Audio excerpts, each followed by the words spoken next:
J'aime revoir mes joies d'enfant.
Je suis Cernois en Berry, un des deux villages berrichons du Loiret avec Pierrefitte-Esbois.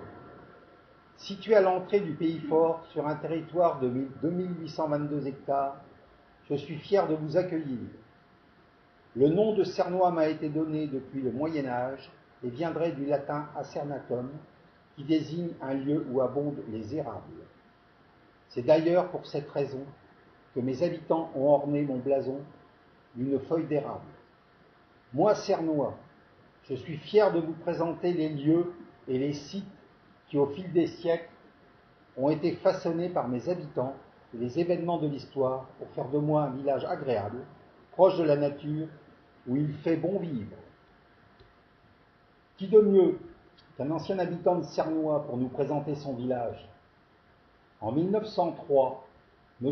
Bell, qui a laissé dans la commune quelques édifices et a participé à la construction de la nouvelle église grâce à son four à chaud, écrivait: La commune de Cernois, aujourd'hui département du Loiret et de l'arrondissement de Gien et du canton de Châtillon-sur-Loire, est limitée au nord par Châtillon et Saint-Firmin, au midi par Barlieu et Blancafort, à l'est par Pierrefitte-Esbois, à l'ouest par Autry-le-Châtel. Deux bornes sont encore visibles, l'une qu'on appelle borne fourchue au chemin du même nom, l'autre entre Châtillon et Cernois vers le marché du Bois Fleuri. Elle est traversée par la rivière la Nautreur, sur laquelle existent trois moulins: le moulin de la Barre, le moulin de la Vézerie, le moulin des Borses. Il y avait autrefois un quatrième moulin, dit moulin Pouillet, sur le chemin de ce nom au-dessus de la Caille. La population actuelle est de 1162 habitants. Nous sommes en 1903. L'instruction est gratuite. Elle est donnée pour les garçons par un instituteur laïque et un adjoint, pour les filles par 3 sœurs d'Angers, dont une pour les malades, logée dans une maison construite par le curé Félix Desforges et vendue par la suite à M. Henri de Rancourt, qui l'a livrée à la commune. Le cimetière qui était autour de l'église, démoli, a été transféré en 1868 dans un champ appelé les Claudisfros. Avant d'être dans le bourg, il était vers la fontaine du Bon-Saint-Loup, dans un coin de terre jouxtant la terre des Bourgs-Sacrins, appelé aujourd'hui le Vieux Cimetière. Il n'y a pas d'autre source à ciel ouvert que la fontaine du Bon-Saint-Loup près du bourg, la fontaine de Saint-Martin dans le pré du même nom, et plusieurs autres dans le pré de la Caille.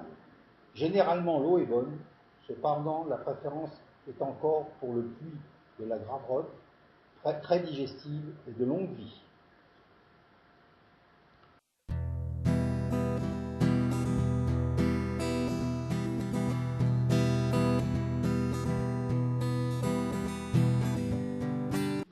Quelques personnalités ont marqué l'histoire de Cernois. Certaines d'entre elles laissent encore un souvenir vivace. Il y a les militaires. Henri Agoguet, grand blessé de la guerre 1914-18 et qui a fondé les Gueules Cassées pour venir en aide à ses camarades blessés de la face. Le général Henri de Rancourt, compagnon de la Libération et chef de cabinet militaire du général de Gaulle en 1944. Les guérisseurs. Pierre Talbot, créateur du vin de Talbot, élixir dépuratif, guérissant les morsures de serpents, et qui a fait la réputation du village.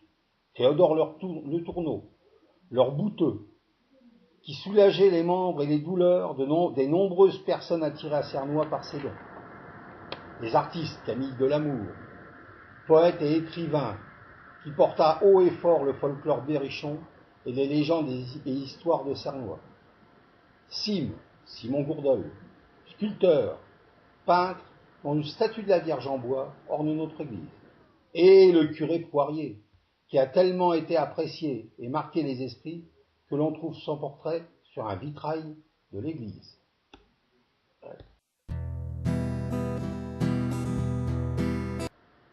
Jusqu'à un passé récent, la population de Cernois a décru, et cela à cause de l'exode rural.